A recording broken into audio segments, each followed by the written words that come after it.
আতঙ্ক এ যেন এক সংক্রামক ব্যাধি। একজনের মনে জন্ম নেওয়া ভয় মুহূর্তেই ছড়িয়ে পড়তে পারে হাজার হাজার মানুষের মধ্যে। মেট্রো রেলে ছাতার ভেতর বোমা থাকার ঘটনায় মানুষের মনে যে আতঙ্ক তৈরি হয়েছিল তার রেশ যেন এখন ছড়িয়ে পড়েছে আরো অনেক জায়গায়। আর তারই যেন নতুন উদাহরণ নারায়ণগঞ্জের সোনারগাঁ। একটি তালাবদ্ধ কালো ব্যাগ, কেউ জানে না ভেতরে কি আছে, কেউ ব্যাগটি নিতে আসছে না, আর সেখান থেকেই শুরু বোমা আতঙ্ক। ব্যাগ ঘিরে এলাকা নিরাপত্তার চাদরে ঢেকে ফেলল আইন শৃঙ্খলা রক্ষাকারী বাহিনী।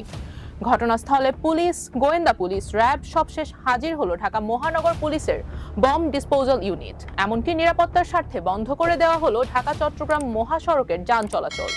তৈরি হলো দীর্ঘ যানজট, চারদিকে উৎসুক জনতার ভিড়। তাহলে ব্যাগের ভেতরে কি সত্যিই ছিল বোমা? প্রায় 2.5 ঘন্টার শ্বাসরুদ্ধকর অভিযানের পর যখন খুলল সেই তালাবদ্ধ ব্যাগ, তখন সামনে এলো সম্পূর্ণ ভিন্ন এক বাস্তবতা।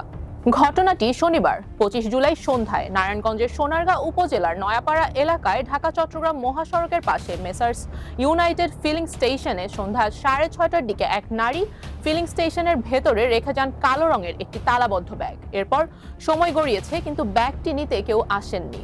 শুরুতে বিষয়টি হয়তো সাধারণ বলেই মনে হয়েছিল, কিন্তু দীর্ঘ সময় ধরে ব্যাগটি পড়ে থাকায় ফিলিং স্টেশনের কর্মীদের মধ্যে তৈরি হয় সন্দেহ। আর যখন কোনো ব্যাগের মালিকের সন্ধান পাওয়া যায় না, তখন স্বাভাবিকভাবেই প্রশ্ন ওঠে এর ভেতর কি আছে। শেষ পর্যন্ত রাত 12:30টার দিকে পুলিশকে খবর দেওয়া হয়। খবর পেয়ে ঘটনাস্থলে ছুটে আসে আইন শৃঙ্খলা রক্ষাকারী বাহিনীর সদস্যরা। সম্ভাব্য ঝুঁকি এড়াতে এলাকা ঘিরে ফেলা হয়। নিরাপত্তার স্বার্থে প্রায় আধা ঘন্টা বন্ধ রাখা হয় ঢাকা চট্টগ্রাম মহাসড়কের যান চলাচল। ফলে সড়কের দুই পাশে তৈরি হয় দীর্ঘ যানজট, আর ঘটনাটি দেখতে আশেপাশে জড়ো হতে থাকেন উৎসুক মানুষ। তখনও কিন্তু নিশ্চিত হওয়া যায়নি ব্যাগের ভেতরে আসলে কি রয়েছে। পরিস্থিতির গুরুত্ব বিবেচনায় রাত প্রায় 2টার দিকে ঘটনাস্থলে পৌঁছায় ঢাকা মহানগর পুলিশের বম্ব ডিসপোজাল ইউনিট। এরপর শুরু হয় বিশেষ পদ্ধতিতে ব্যাগ পরীক্ষা।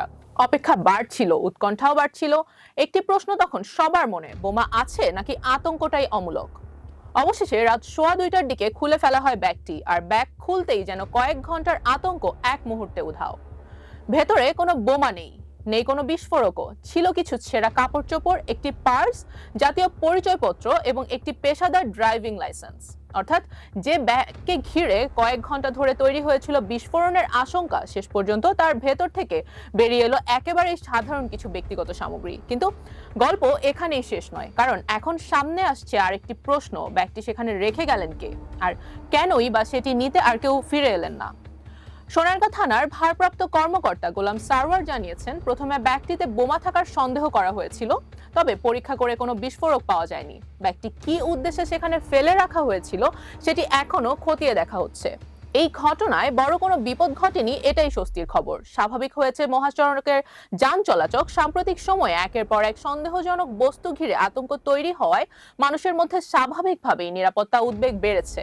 আর তাই কোনো সন্দেহজনক ব্যাগ বা বস্তু দেখলে সেটিকে নিজের হাতে খোলার চেষ্টা না করে দ্রুত আইন শৃঙ্খলা বাহিনীকে জানানোই সবচেয়ে নিরাপদ সিদ্ধান্ত। কারণ আতঙ্ক ছড়াতে সময় লাগে কয়েক সেকেন্ড, কিন্তু ভুল সিদ্ধান্তের পরিণতি সামলাতে লাগতে পারে অনেক বেশি সময়।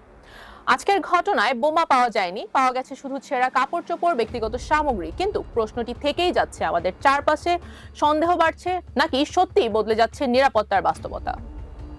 রুবাইয়াত জান্নাত, টাইমস 24।